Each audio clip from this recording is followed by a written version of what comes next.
Hi అండి. నమస్తే friends. ఎలా ఉన్నారు? మీరు ఎప్పుడు హ్యాపీగా ఉండాలని నేను మనస్ఫూర్తిగా కోరుకుంటున్నానండి. వెల్కమ్ టు అవర్ ఛానల్ ప్రతిరోజు వ్లాగ్స్. నేను మీ ఉషా. ఇవాళ వ్లాగ్ ఏంటో చెప్పనా? ఇవాళ నా చేతికి దెబ్బ తగిలింది కదా. దెబ్బ తగలడం అంటే దానంతట అదే ప్రతిసారి ఏదో ఒత్తిడి చేతికి తగులుతూ అట్లా కలుక్ కలుక్ అంటా ఉంది. అలా పెయిన్ వచ్చి నేను పట్టి ఆయుర్వేద పట్టి వేసుకున్నానని చెప్పాను కదా. ఆ పట్టి మీకు ఇంతవరకు చూపించలేదు, చెప్పానే కానీ ఇప్పుడు చూడండి. నాకు పెయిన్ వస్తున్న ప్లేస్ అదేను. చేతికి మధ్య భాగంలో లోపల కండ ఉంటుంది కదా, ఆ కండ పొలుగు పెట్టి పొడిచినట్లుగా పోటుతోటి వచ్చేస్తుందండి లోపల నుంచి. ఆ పెయిన్ వచ్చినప్పుడల్లా చెయ్యి మొత్తం తిమ్మిరిగా అయిపోయి ఆ స్పర్శ తెలియనట్లుగా అయిపోతుందన్నమాట. అంత బాధలో నేను వెళ్ళి ఆ హాస్పిటల్కి వెళ్ళి నేను కట్టు వేయించుకున్నాను. కట్టు వేయించుకున్నాను, ఓకే.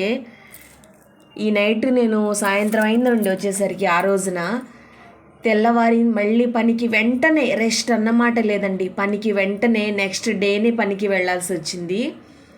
ఇలాంటి పరిస్థితుల్లో ఎవరికైనా రెస్ట్ తీసుకుంటేనే కదా చేతికి నయమయ్యేది. కానీ నాకు అంత అదృష్టం లేదండి. ఖచ్చితంగా పనికి వెళ్ళి తీరాల్సిన పరిస్థితి. దానికి కారణాలు ఏవైనా కావచ్చు, ఖచ్చితంగా పనికి వెళ్ళే తీరాలన్నమాట. రెస్ట్ తీసుకోమని కానీ తీసుకుంటే బాగుంటుందని కానీ చెప్పిన వాళ్ళే లేరు. నా మనసుకు అనిపిస్తూ ఉంటుంది ఇలాంటి పరిస్థితుల్లో. ఇంకొకటి ఏంటో చెప్పనా, నాకు హాస్పిటల్కి మా నాన్న కూడా వచ్చాడు ఆ రోజున, నాకు ఈ పట్టి వేసే రోజున.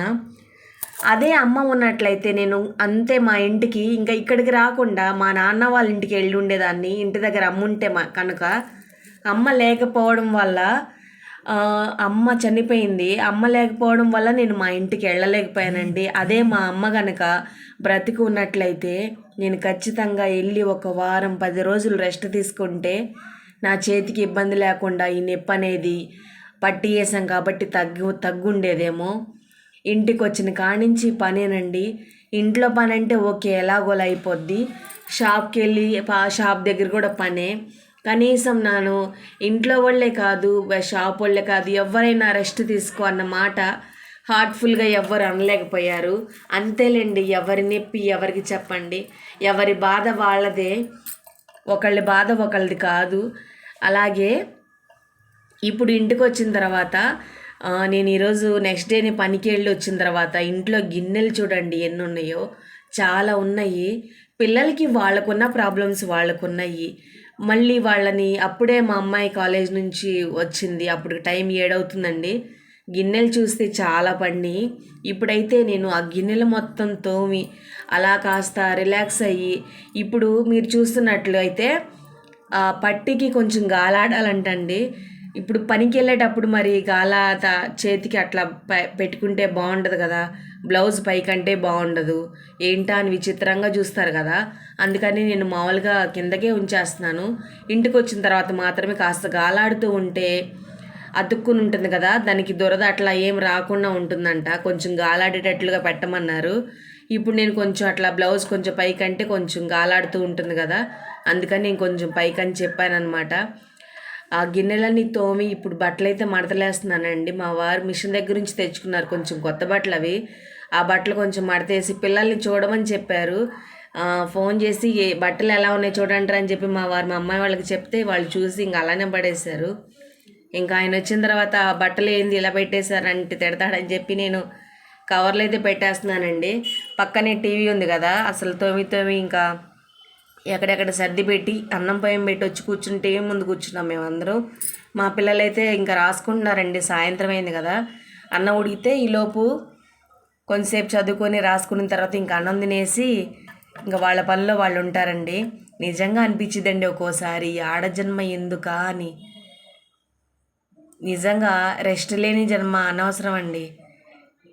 అన్ని విధాల బాగున్న వాళ్ళకైతే చాలా అదృష్టవంతులేమో.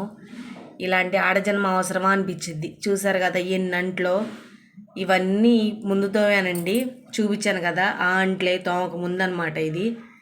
ఇవన్నీ తోమేసరికి మామూలుగా లేదు. ఫస్ట్ అయితే ఇంకా నీళ్లు కాసి అన్నం కూడా పొయ్యం పెట్టేశాను. బయట నీళ్ళన్నీ పట్టేశానండి. ఇల్లు మొత్తం సర్ది వచ్చేసరికి చాలా టైం అయిపోయింది. 8:30 అట్లా అయింది.